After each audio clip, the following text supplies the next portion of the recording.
Good morning, students. As you see, today we are going to understand the new chapter, Introduction to Graph. First of all, to understand the graph, we have to aware about the Cartesian plane. The first question which arise in your mind, in our mind, what is Cartesian plane? So students, you can understand by this definition, when two mutually perpendicular lines in a plane divides it into four parts. When two mutually perpendicular lines in a plane divides it for the plane into four parts, then the plane is called Cartesian plane. In each part is called quadrant.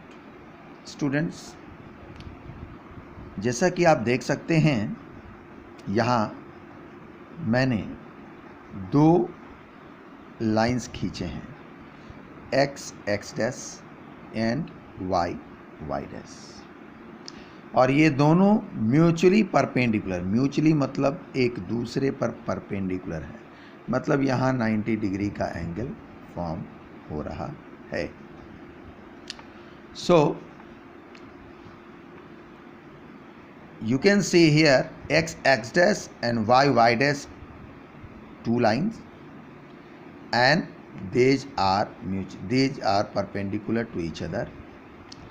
और इस तरह से आप देख सकते हैं कि ये जो प्लेन है, प्लेन सरफेस है, इसमें चार पार्ट हो गए हैं, ये और ये पहले पार्ट को हम कहते हैं फर्स्ट क्वाड्रेंट, दूसरे पार्ट को कहते हैं second quadrant, third quadrant, fourth quadrant. It means जब दो म्यूचुअली परपेंडिकुलर लाइंस एक प्लेन में खींचे जाते हैं तो वो प्लेन को चार क्वाड्रेंट्स में डिवाइड कर देते हैं, और यही प्लेन जो फोर क्वाड्रेंट्स में बटा हुआ है, इसको हम कार्टेशियन प्लेन कहते हैं. Now the terms related to the Cartesian plane. The point of intersection of these two lines is called origin, and it is denoted by O और 0. ये जो आप देख सकते हैं, ये पॉइंट जहाँ पर ये मिल रहा है, एक दूसरे से इंटरसेक्ट हो रहा है, ये पॉइंट कहलाता है origin.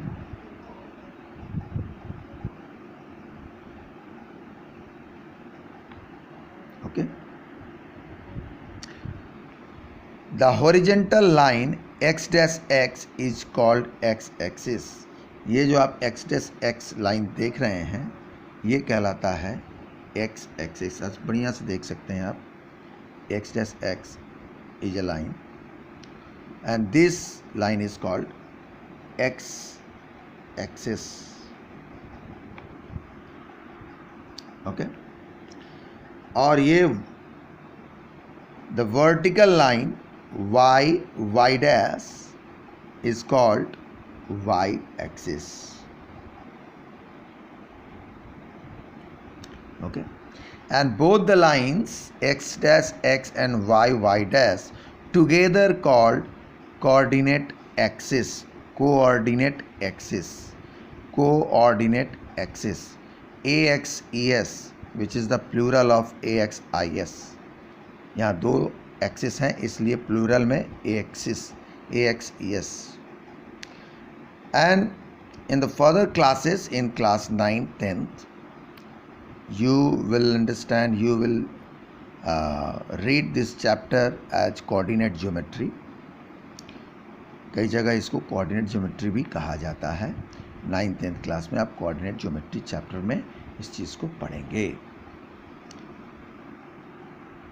Now the use of the Cartesian plane. Why we use Cartesian plane.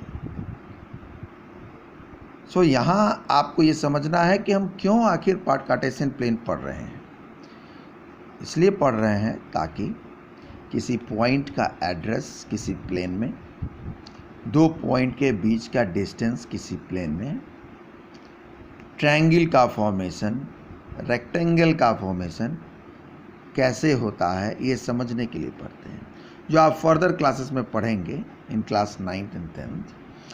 यहाँ हम लोग सीखेंगे प्लॉट करना, किसी पॉइंट को एड्रेस करना, कैसे हम उसका एड्रेस पता लगाते हैं. So the next point is plotting a point on a Cartesian plane. इस कार्टेशियन प्लेन में किसी पॉइंट को कैसे प्लॉट करते हैं. यहाँ आप देख सकते हैं एक पॉइंट P बना हुआ है.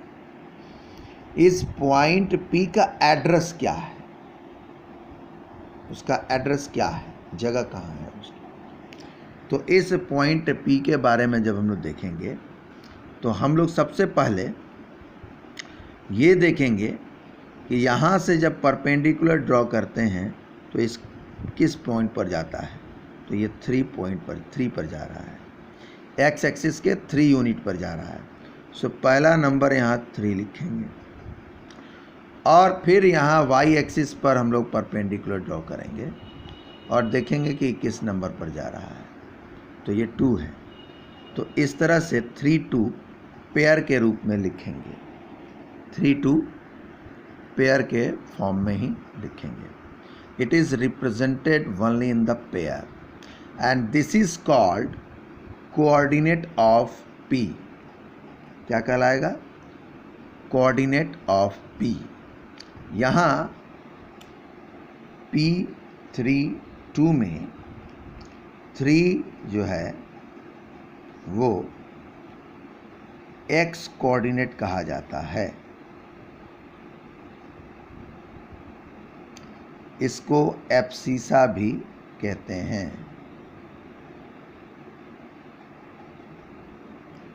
एक्स कोऑर्डिनेट को एब्सिसा भी कहते हैं. फिर ये 2, इस 2 यानी कि सेकेंड पार्ट को वाई कोऑर्डिनेट कहते हैं या इसे सिंपली ऑर्डिनेट भी कहते हैं. लेकिन इन दोनों को साथ में 3-2 को पेयर के फॉर्म में कहते हैं कि 3-2 इज द कोऑर्डिनेट ऑफ, मतलब address, coordinate of point P. लेकिन अगर मैं सोचूं कि 2-3 हाउ वी कैन प्लॉट 2-3, तो first of all we have to go to the 2 unit at x axis. First go to x axis, then x is here, now 3 is here. If you have to plot 2-3, then what happened? So first go to the x-axis at 2 and then y-axis at 3. Now draw perpendiculars. Okay? Okay? This is the point of intersection. So this point Q is called 2-3. Okay? So this is the coordinate of point Q and abscissa of point Q is 2. And ordinate of point Q is 3. But students, you can see here simply the coordinate 3-2 and the coordinate 2-3 are different. It means 3-2 point is different from 2-3 point. Okay. Now you can see the coordinate of origin is 0, 0. The coordinate of this point is 0, 0. Okay, the coordinate of this origin is 0, 0. And y coordinate on x axis is 0. Y coordinate on x axis means if you go to point this, then how you can write the coordinate of this point? This point S can be written as 4, 0, because x axis पर तो ये 4 पर चला गया, लेकिन y कुछ नहीं है, 0 है, तो y 0 होगा। तो आप देख सकते हो कि x एक्सिस पर y कोऑर्डिनेट क्या मिला आपको? 0।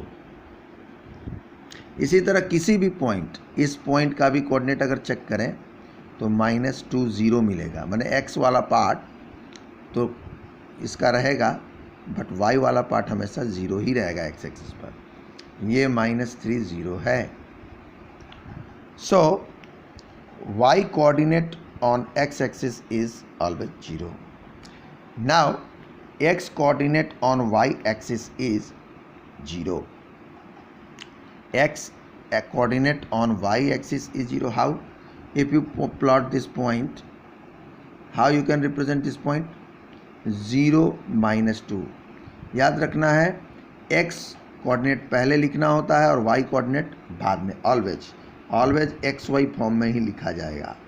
It means x coordinate first वाला एक्स कोऑर्डिनेट होता है और वाई वाला वाई क्या होता है? Y coordinate. हमेशा it is always written as x y form, not y x form. तो ये 0, 0 है और इसका आप 0, -2 लिख सकते हैं। इसका क्या लिखेंगे? 0, -3। इसका क्या लिखेंगे? 0, -0.5। सो आप स्टूडेंट्स ये समझ सकते हैं कि 0, 5 और 5, 0 में डिफरेंस है। 2, 3 और 3, 2 में डिफरेंस है। Okay, so you can also watch me on my YouTube channel, Ocean of Maths. Thank you very much. Have a nice day.